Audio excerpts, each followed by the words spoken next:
ಹಿರಿಯರು ಈಗ ಅವರು ನಮ್ಮ ಮುಂದೆ ಹೇಳಿದ್ದಾರೆ, ಆದ್ರೂ ನಿಮ್ ಮುಂದೆ ಹೇಳ್ಬೇಕು. ಯಾಕಂದ್ರೆ ನಿಮ್ ಮುಂದೆ ಹೇಳಲೇಬೇಕು, ನೀವು ದೊಡ್ಡವರು ಇದ್ರೆ ನಿಮ್ ಮುಂದೆ ಹೇಳಬೇಕು. ಇಲ್ಲ ನಾವು ಹೋಗಿ ಎಲ್ಲ ಹೇಳಿ ಸಾಗಿದೆ, ಆದ್ರೂ ನೀವು ಬಂದಿದ್ದೀರಾ. ಈಗ ನಿಮ್ ಮುಂದೆ ಹೇಳ್ತಾರೆ, ನೋಡ್ರಪ್ಪ ದೊಡ್ಡವರು ಅಂತ ನಾನೇ ಹೇಳ್ಬಿಡ್ತೀನಿ. ಯಾರು ಗೋವಿಂದ ಅವರು ಸೈಲೆಂಟ್ ಆಗಿರ್ತಾರೆ, ಒಂದೆರಡು ಮಾತು ಕ್ಷಮಾಪಣೆ ಅವ್ರು ಕೇಳ್ತಾರೆ.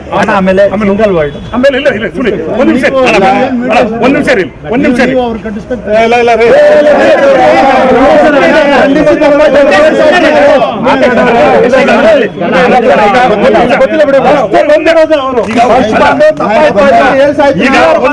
ನಾವು ಅವ್ರ ಒಂದು ಮಾತಿಲ್ಲ ಸೂಕ್ಷ್ಮಗಳೇ ವಿಷಾದ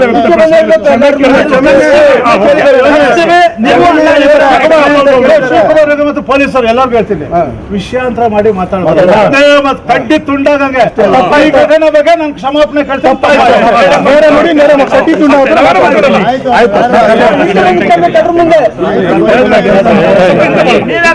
ಅಜ್ಜಿ ಮಾಡಿದ ಅನ್ನ ತಿನ್ಕೊಂಡು ನನ್ನ ಭಾಷೆಗೆ ಅನ್ಯಾಯವಾಯ್ತಲ್ಲ ಅಂತೇಳಿ ಅಂತೇಳಿ ಲಕ್ಷಾಂತರ ಜನರ ಮುಂದೆ ಕಣ್ಣೀರು ಹಾಕೊಂಡು ಎಲ್ಲೋ ಒಂದು ಕನ್ನಡದ ಅಸ್ಮಿತೆ ನಾವು ಹೋರಾಡ್ಕೊಂಡ್ ಬಂದಂತ ವ್ಯಕ್ತಿನ ನೀವು ಒಬ್ಬ ಕಲಾವಿದರು ಅಂತ ಹೇಳ್ಬಿಟ್ರಲ್ಲ. ನಾನು ಅವರ ಶ್ರಮ ಅವರ ಕೊಡುಗೆ ಸ್ವಲ್ಪ ಯೋಚನೆ ಮಾಡಿ.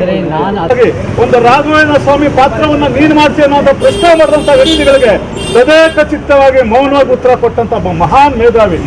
ಕಲಾ ಸೇವೆ ಒಂದೇ ಅಲ್ಲ, ನನ್ನ ಭಾಷೆಗೆ ಆದಂತ ಅವಮಾನ.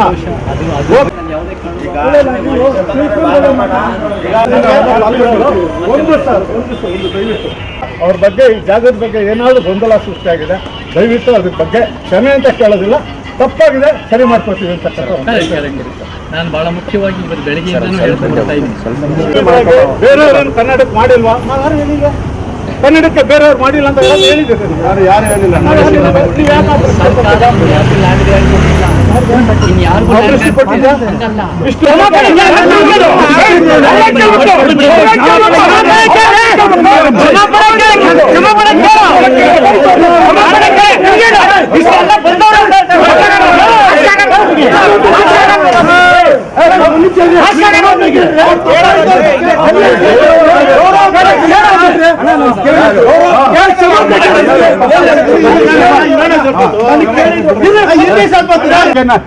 ಅವ್ರ ಯೋಗ್ಯತೆ ಏನು ಅಂತ ಗೊತ್ತ ನಿಮ್ಗೆ? ನಿನಗೆ ಅಂತೆಲ್ಲ ಮಾತಾಡ್ಕೋಬೇಡಿ.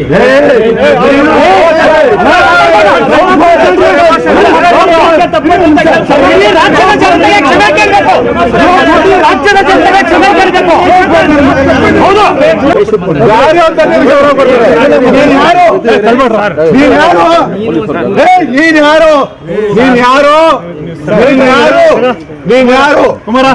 ಕ್ಷಮೆ ಕೇಳೋಣ ಅಂತ ದೊಡ್ಡ ಮನುಷ್ಯನ ಬಗ್ಗೆ ಮಾತಾಡಿ ಅಂತ ದೊಡ್ಡ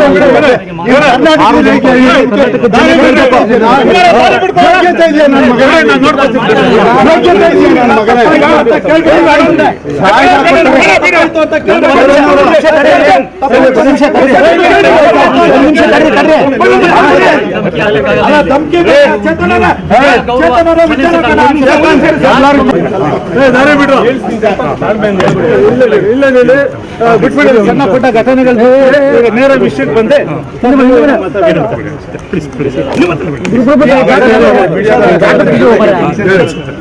ಈಗಾಗಲೇ ನಾಯಕ್ ಅವರು, ಯೋಗೇಶ್ ಅವರು ಬಂದು ನಾವು ಅನೇಕ ವಿಚಾರಗಳು ಹಂಚ್ಕೊಂಡಿದ್ವಿ. ಅವರು ಬಂದಾದ್ಮೇಲೆ, ಶಿವರಾಮೇಗೌಡರು ಬಂದಾದ್ಮೇಲೆ ನಾನು ಕೂಡ ಯಾರಿಗಾರು ಮನಸ್ಸಿಗೆ ಮತ್ತು ರಾಜ್ಕುಮಾರ್ ಅಭಿಮಾನಿಯವರ ಸಂಘದವರಿಗೆ ಮನಸ್ಸಿಗೆ ನೋವಾಗಿದೆ, ಅದು ನನ್ನ ಕಡೆಯಿಂದ ನಾನು ವಿಷಾದ ವ್ಯಕ್ತಪಡಿಸ್ತೀನಿ. ನಾನು ಕ್ಷಮೆನೂ ಕೇಳ್ತೀನಿ. ಮತ್ತು ಮುಖ್ಯವಾಗಿ ಯಾರ ಮನಸ್ಸು ನೋವು ಮಾಡೋದು ನನ್ನ ಉದ್ದೇಶ ಅಲ್ಲ, ರಾಜ್ಕುಮಾರ್ ಅಭಿಮಾನಿಗಳು ನಾನು ಸಹ. ಆದರೆ ಮುಖ್ಯವಾಗಿ ನಮ್ಮ ಸಮಾಜದ ಜಾಗೃತಿ ಆಗಬೇಕು, ಒಂದು ಉತ್ತಮ ಪ್ರಜಾಪ್ರಭುತ್ವ ಕಟ್ಟಬೇಕು, ರಾಜ್ಕುಮಾರ್ ಅವರು ಕಂಡ ಕನಸಿನ ಚಿತ್ರರಂಗ ನಾವು ಕೂಡ ಕಟ್ಟಬೇಕು, ಅದು ನಮ್ಮ ಉದ್ದೇಶ.